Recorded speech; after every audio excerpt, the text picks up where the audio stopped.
This is the story of an organization which is spread all over the world. They fool people everywhere and loot all the money from their accounts.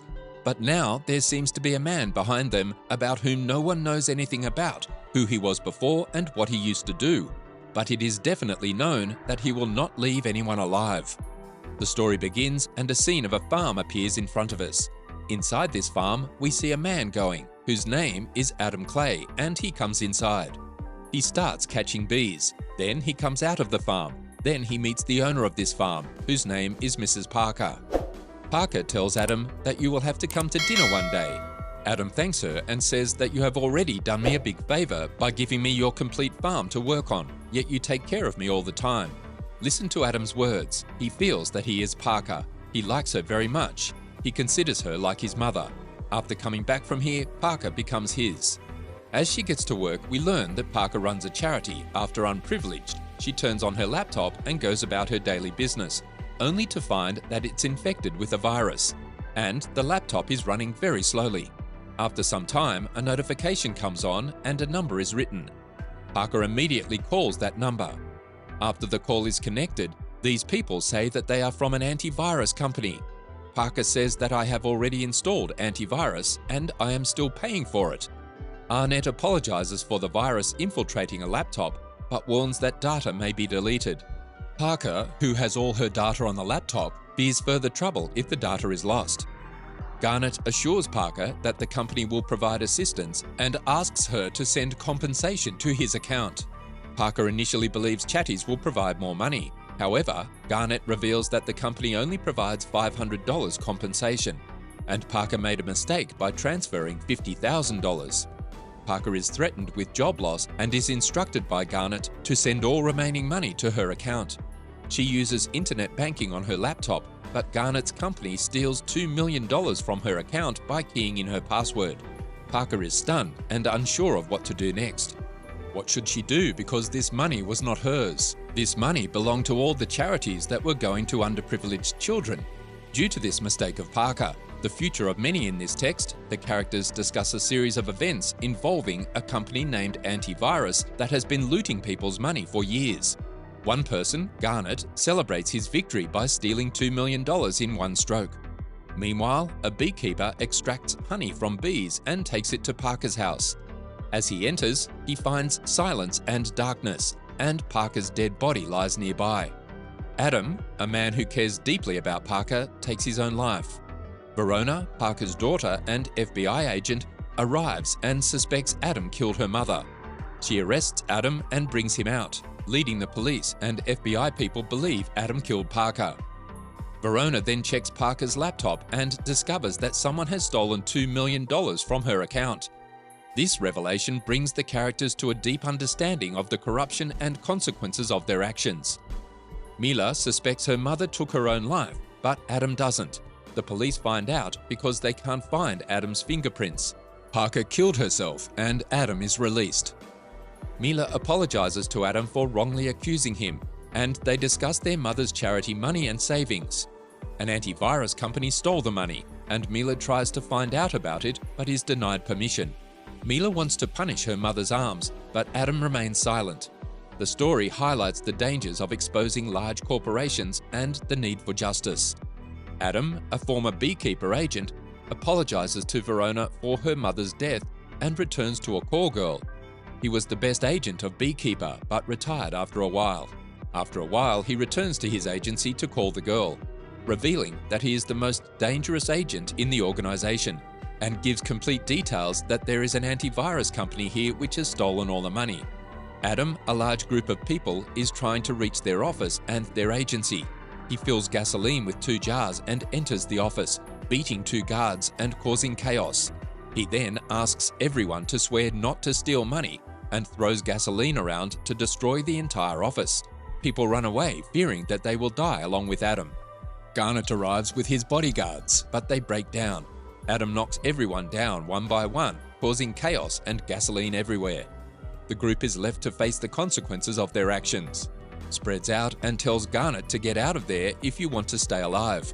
Garnett keeps asking him questions about what he wants and what he does. Adam is only here about bees. He talks and plants a bomb, then tells Garnet that as soon as the next call comes, this entire building will collapse. After saying this, he comes out. Then Garnet also runs away and goes out. Next call, as soon as what is left here, the entire building gets demolished. Then, on the other side, we see a boy named Derek, who is the manager of this company. Garnet, Derek's boss, is called to investigate a man who stole money from a group of people. They are instructed to find the man and hire hitmen to search for him. They find Adam's car and destroy a farm, but Adam is also preparing himself. Hitmen enter Adam's house, killing him one by one. He kills another and then tortures Garnet, cutting off his right hand. Garnet is left in agony. Verona discovers her mother's warehouse caught fire and finds the dead bodies of 3 people inside.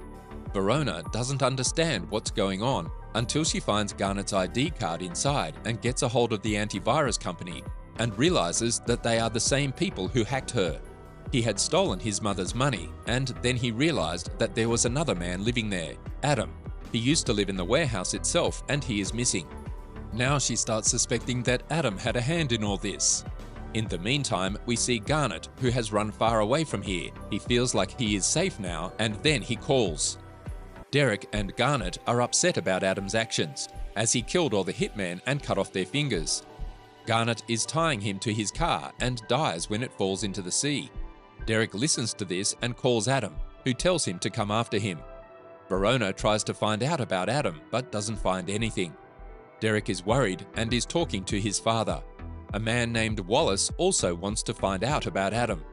Then we find out that Wallace used to be the head of the FBI, which is why to date the FBI has not been able to reach Antivirus Company. He is still influencing. Derek tries to explain to his father, to the FBI, but he doesn't understand, so he calls his mother, and here we find out about Derek's mother. She has just been elected president. She sees her son in trouble. She calls Wallace and asks what the problem is. He says there is a beekeeper.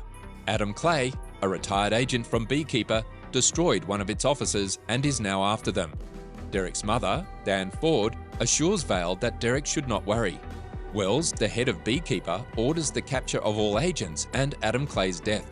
Janet, one of the agents, puts her agents after him. A car hits Adam's car, and a Beekeeper agent comes out.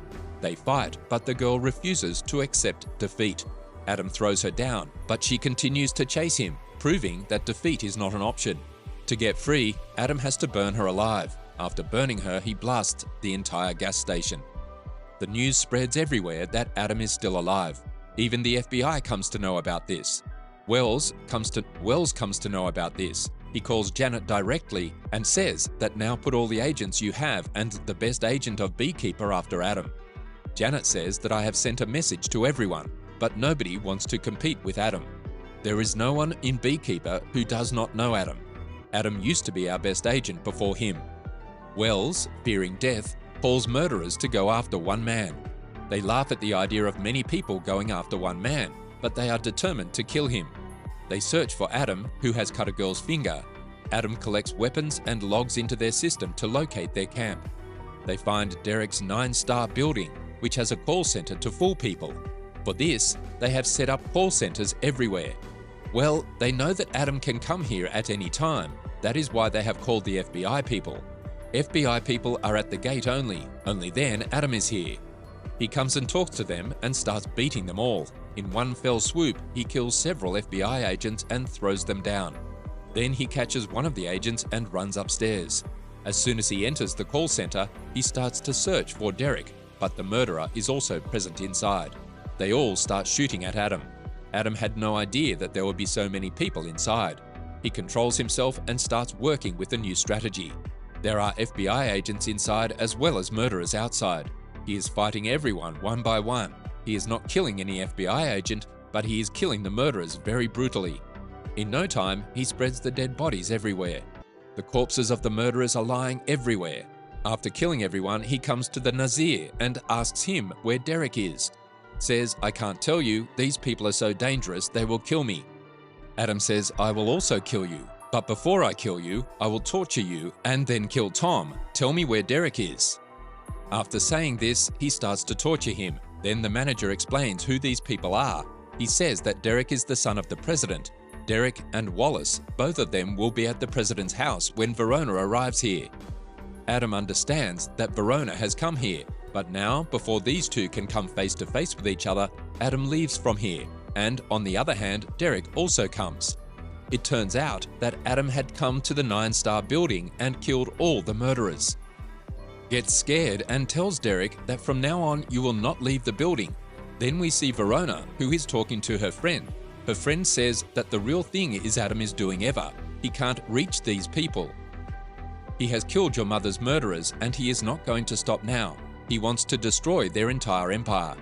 Don't you think that he is not a villain but a hero? She starts crying and thinks and says that the law is the biggest hero.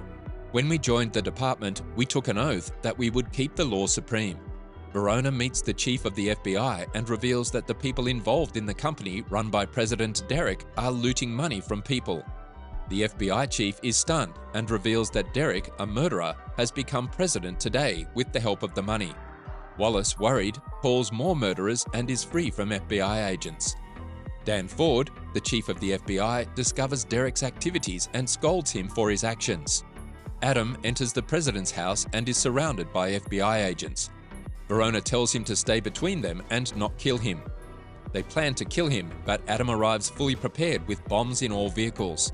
As the blasts continue, the people take advantage of the distractor action and kill all the murderers one by one.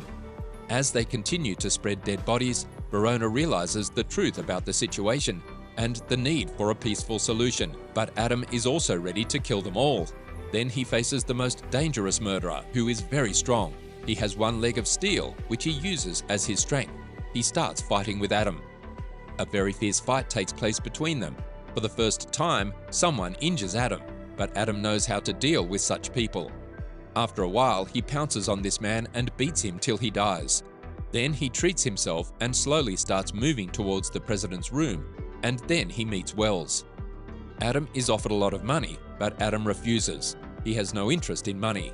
Meanwhile, we see the president who tells Derek that I am going to tell the whole truth to the public. My speech today. After hearing these things, Derek becomes angry and shoots the FBI chief. Then he breaks his hand and then comes inside. As soon as Derek sees Adam, he points the gun at his mother and Adam.